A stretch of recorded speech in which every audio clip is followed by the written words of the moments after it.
දවුලක් තියෙන්න ඕන. දවුල ගහන්න කෙනෙක් ඉන්න ඕන. කෙනෙක් හිටියට දවුල තිබ්බට වැඩක් නෑ. මේකෙන් කෝටක් අරගෙන ගහන්නත් ඕන. අර ස්පර්ශය සිද්ධ වෙන්න ඕන. නේ ස්පර්ශය වුණොත් තමයි හඬක් නිකුත් වෙන්නේ. එහෙනම් හඬ අපිට ආවේ කුමක් ප්‍රත්‍යෙන්ද? මෙන්න මේ කරුණ තුර හේතුයි. අන්න ඒ වගේ පුතේ අපිට ලෝභ සිත් දැන්නේ තරහ සිත් දැන්නේ වෛර සිත් දැන්නේ ඊර්ෂ්‍යා සිත් දැන්නේ. පැහැදිලි නේද?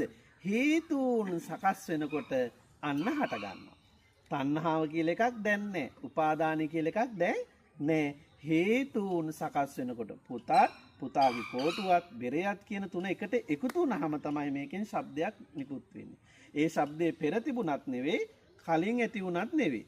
නේද? එතකොට මේ තුන එකතු වෙනකොට ශබ්දේ නිකුත් වෙනවා. අන්න ඒ වගේ කෙනෙක්ට ඇසක් තියෙනවා නම් ඒ ඇසට රූප පේනවා කියන එක වෙන දෙයක්.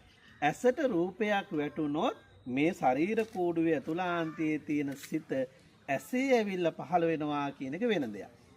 එතකොට රූපයත් ඇසත් චක්කු විඥානයත් කියන තුන එකට එකතු වෙන තැන ස්පර්ශය වෙනවා කියන එක වෙන දෙයක්. හරියට පුතාලා මේකට අතින් ගහනකොට ශබ්දේ නිකුත් වෙන්නේ යම්සේද අර කාරණා තුන මූලික කරගෙන ස්පර්ශය කියන එක ඇසේ සිද්ධ වෙනවා. එහෙනම් ස්පර්ශය කියන එක පුතා ඇසේ සිද්ධ වුණොත් මොකද වෙන්නේ? වේදනාව හට ගන්නවා. වේදනාව නිසා කෙලෙස් හට ගන්නවා. කෙලෙස් නිසා තණ්හාව හට ගන්නවා. තණ්හාව නිසා උපාදානයේ භවයේ නැවත ඉපදීම සිද්ධ වෙනවා. එහෙනම් කෙලෙස් දැන් තියෙනව නෙවෙයි. තණ්හාව දැන් තිබුණා නෙවෙයි. හේතුන් නිසා. මොන හේතුවද? ඇසත් රූපයත් චක්කු විඥානයත් කියන මේ තුන එකතු වෙනකොට තමයි කෙලෙස් ඇති වෙන්න පටන් ගන්න.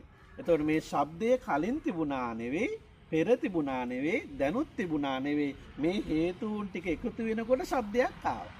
අන්න ඒ වගේ මේ ශරීර කෝඩුව තුළ හේතුන් සකස් වෙනකොට කෙලෙස් හට ගන්නවා. එහෙනම් අපි කෙලෙස් හටගන්නේ නැතුව ඉන්නවා නම් මොකද කරන්නේ? හේතුන් ඇති නොවන විදිහට අපි කටයුතු කළොත් අපිට කෙලෙස් හටගන්නේ නිවන් යන